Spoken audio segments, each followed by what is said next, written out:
8월 31일 수요일 하나님께서 오늘 우리에게 주시는 말씀은 창세기 17장 15절에서 27절까지의 말씀입니다. 봉독하겠습니다. 하나님이 또 아브라함에게 이르시되 내 아내 사레는 이름을 사레라 하지 말고 사라라 하라. 내가 그에게 복을 주어 그가 내게 아들을 낳게 주게 하며 내가 그에게 복을 주어 그를 여러 민족의 어머니가 되게 하리니 민족의 여러 왕이 그에게서 나니라. 아브라함이 엎드려 웃으며 마음속으로 이르되 100세 된 사람이 어찌 자식을 낳을까? 사라는 90세니 어찌 출산하리요 하고 아브라함이 이에 하나님께 아뢰되 이스마엘이나 하나님 앞에 살기를 원하나이다. 하나님이 이르시되 아니라 내 아내 사레가 내게 아들을 낳으리니 너는 그 이름을 이삭이라 하라. 내가 그와 내 언약을 세우리니 그의 후손에게 영원한 언약이 되리라. 이스마엘에 대하여는 내가 내 말을 들었나니 내가 그에게 복을 주어 그를 매우 크게 생육하고 번성하게 할지라. 그가 12두령을 낳으리니 내가 그를 큰 나라가 되게 하려니와 내 언약은 내가 내년 이 시기에 사라가 내게 낳을 이삭과 세우리라. 하나님이 아브라함과 말씀을 마치시고 그를 떠나 올라가셨더라. 이에 아브라함이 하나님이 자기에게 말씀하신 대로 이날에 그 아들 이스마엘과 집에서 태어난 모든 자와 돈으로 산 모든 자 곧 아브라함의 집 사람 중 모든 남자를 데려갔다가 그 표피를 베었으니 아브라함이 그의 표피를 벤 때는 99세였고 그의 아들 이스마엘이 그의 표피를 벤 때는 13세였더라. 그날에 아브라함과 그 아들 이스마엘이 할례를 받았고 그 집의 모든 남자 곧 집에서 태어난 자와 돈으로 이방 사람에게서 사온 자가 다 그와 함께 할례를 받았더라. 아멘. 어제 성경 본문에서는 아브라함이 아브라함으로 새 이름을 얻게 되었습니다. 오늘은 사레가 새로운 이름을 얻게 됩니다. 15절입니다. 하나님이 또 아브라함에게 이르시되 내 아내 사레는 이름을 사레라 하지 말고 사라라 하라. 사레는 공주란 뜻을 가지고 있습니다. 그리고 사라는 왕비라는 의미를 가지고 있다고 합니다.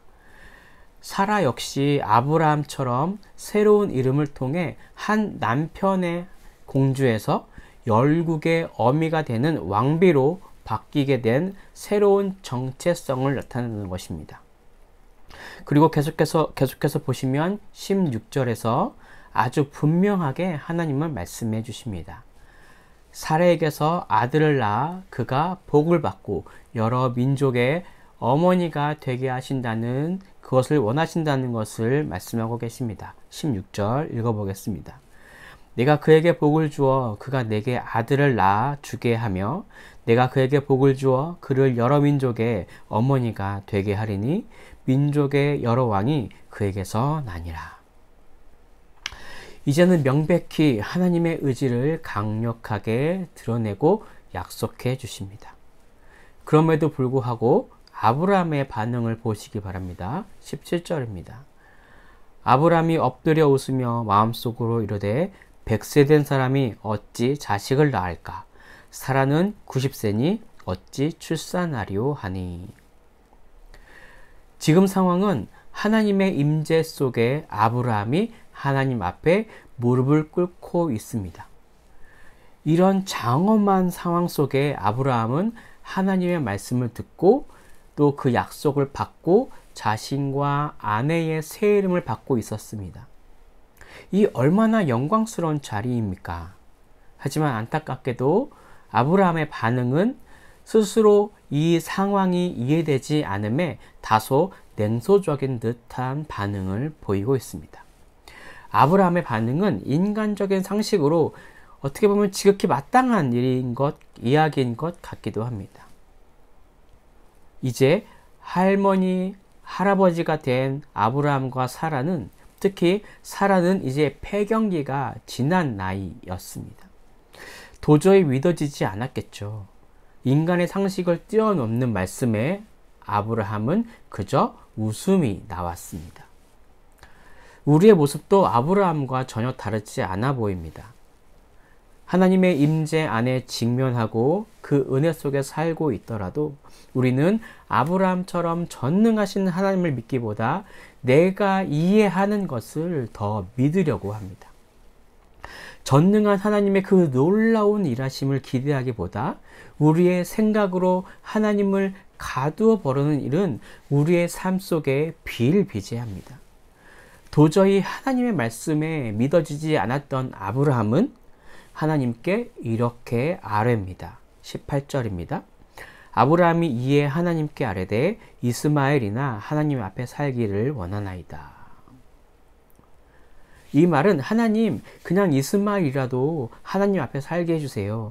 이스마엘이라도 축복해 주세요. 라는 의미겠죠. 아브라함은 전혀 사라를 통해 자녀를 얻을 것을 기대하지 않아 보입니다. 그러자 하나님은 다시 확실하게 말씀하여 주십니다. 19절입니다. 하나님이 이르시되 아니라 내가 내 아내 사라가 내게 아들을 낳으니 너는 그 이름을 이삭이라 하라. 내가 그와 내 언약을 세우리니 그의 후손에게 영원한 언약이 되리라. 그리고 하나님은 더불어 이 아브라함이 자신의 상식선에서의 간청했던 것을 무시하지 않으시고 응답해 주십니다. 20절입니다. 이스마엘에 대하여는 내가 내 말을 들었나니 내가 그에게 복을 주어 그를 매우 크게 생육하고 번성하게 할지라. 그가 12두령을 낳으리니 내가 그를 큰 나라가 되게 하려니와. 이 말씀에 근거한다면 하나님은 후히 주시고 넉넉히 주시는 분임에 확신합니다. 하나님의 언약은 분명 아브라함과 사라를 통해 난 아들 이삭을 통해서 또 큰 민족을 이룰 것이라는 약속을 하고 있지만 아브라함과 사라의 조급함과 실수를 통해 태어나게 된 이스마엘 역시 돌보시고 보호하시는 분이 바로 우리의 하나님이십니다. 더 나아가 또 우리 이후 시간에 보겠지만 25장을 보시면 사라가 죽자 아브라함은 후처인 구드라를 맞이하여서 구드라로 인해서 더 많은 자녀를 낳은 것을 100세 이후에도 100세가 한참 지나서도 그렇게 많은 자녀를 낳을 수 있다는 것을 또 우리는 성경을 통해 알 수 있게 됩니다. 하나님은 이러한 분이십니다. 자, 이제 하나님은 마지막으로 확정하시면서 아브라함에게서 이제는 떠나십니다. 21절과 22절입니다. 내 언약은 내가 내년 이 시기에 사라가 내게 낳을 이삭과 세우리라. 하나님이 아브라함과 말씀을 마치시고 그를 떠나 올라가셨더라. 이제 아브라함은 하나님께서 명령하신 할례를 자신의 아들 이스마엘과 또 그 집의 모든 남자에게 행함으로 하나님 말씀에 순종하는 모습을 보입니다. 자, 그럼 오늘 본문을 통해서 우리에게 주시는 메시지입니다. 첫째, 하나님께는 불가능이 없음을 믿어야 합니다. 17절에서 보시면 알 수 있듯이 아브라함은 하나님께서 사라를 통해 잉태하여 아들을 주시겠다는 이 약속을 듣고 속으로는 웃으면서 이제 100세와 90세인데 이 나이에 가당치도 않은 일 아닌가 하는 생각을 했을 것입니다. 그렇다고 아브라함이 하나님을 대적하고 맞서는 것도 아니었습니다. 아브라함은 하나님의 약속을 완전히 불신하는 것은 아니었지만 반신반의했음을 보여주고 있습니다. 과거 하갈을 통해 후사를 얻으려고 하고 자신의 힘으로 어떻게든 해보려고 했던 모습과는 사뭇 달라진 것 같지만 그래도 그가 하나님의 약속을 온전히 신뢰하지 못한다는 점에서 우리는 깨닫는 바가 있습니다. 이것은 믿음 안에 있는 신앙인으로서 합당한 태도가 아니라고 할 수 있습니다. 하나님은 인간의 상식과 생각을 뛰어넘으신 분이십니다. 이런 하나님이 과학적으로 인간의 지식으로 설명하고 규정하려는 세상적 시도는 허무한 것이라고 할 수 있겠죠. 세상은 증명되고 보이는 것만 믿으려고 합니다. 장님이 코끼리 만지듯 이 얼마나 국소적이고 지극히 작은 지식을 가지고 전체를 이해하려고 하는 듯한 교만한 행동입니까? 믿음 안에 있는 우리들은 이제 신실하고 전능하신 하나님을 믿어야 합니다.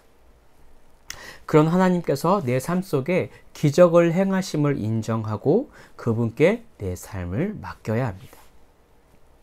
보이지 아니하시는 하나님은 증명해야 하는 존재가 아니라 믿고 순종하고 따라야 하는 존재입니다.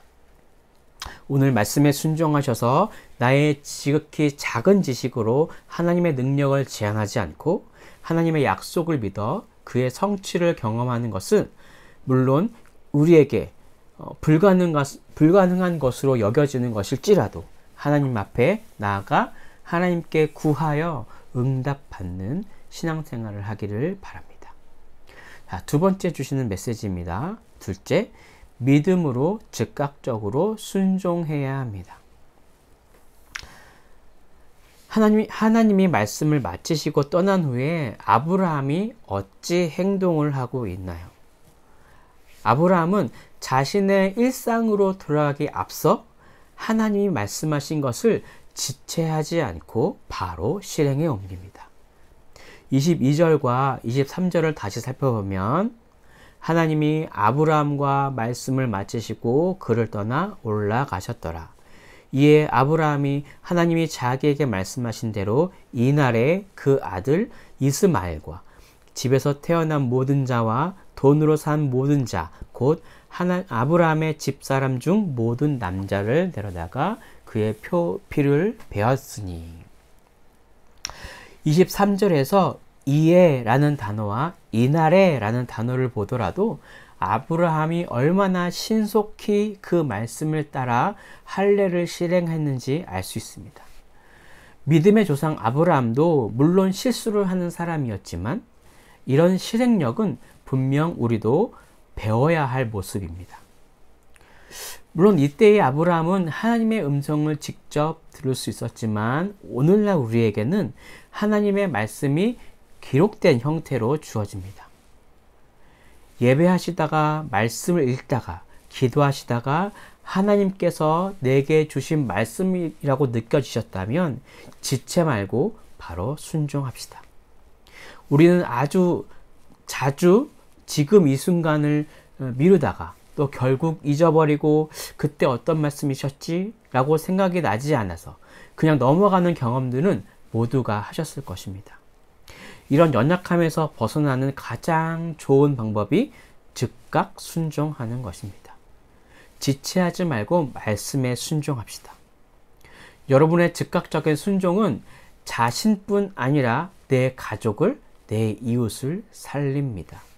마지막으로 27절을 읽어볼까요?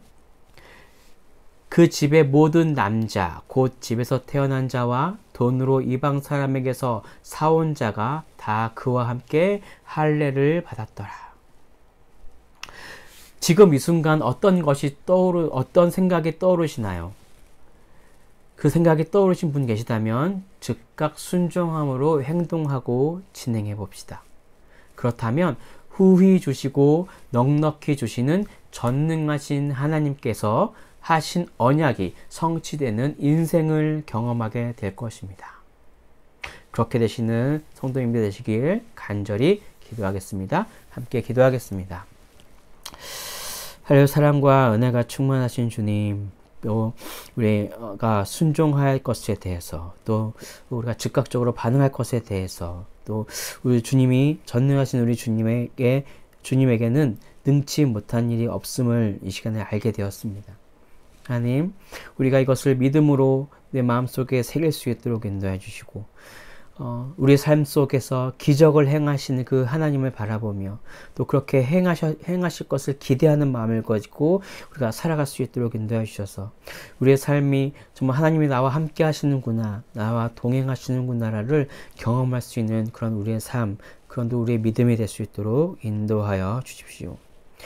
또 그것을 위해서 우리가 순종해야 살아가야 할 것입니다. 막연하게 신앙생활을 하는 것이 아니라, 또는 나 자신을 위해서 신앙생활을 하는 것이 아니라, 하나님을 향하여서 하나님을 바라보며 순종할 때에 나도 살 뿐 아니라 내 이웃과 내 가족과 내게 속한 그 모든 존재들이 함께 살 수 있음을 고백하는 또 오늘 하루 될 수 있도록 인도해 주시고, 그렇게 되길, 또 그렇게 하나님께서 인도하심에 따라 우리가 더욱더 하나님의 순종하기를 힘쓰는 그런 우리들이 될 수 있도록 하나님 인도해 주십시오. 그렇게 오늘 하루 또 우리의 인생 속에 인도하실 줄 믿으며 이 모든 말씀을 살아계신 예수 그리스도의 이름으로 기도드립니다. 아멘.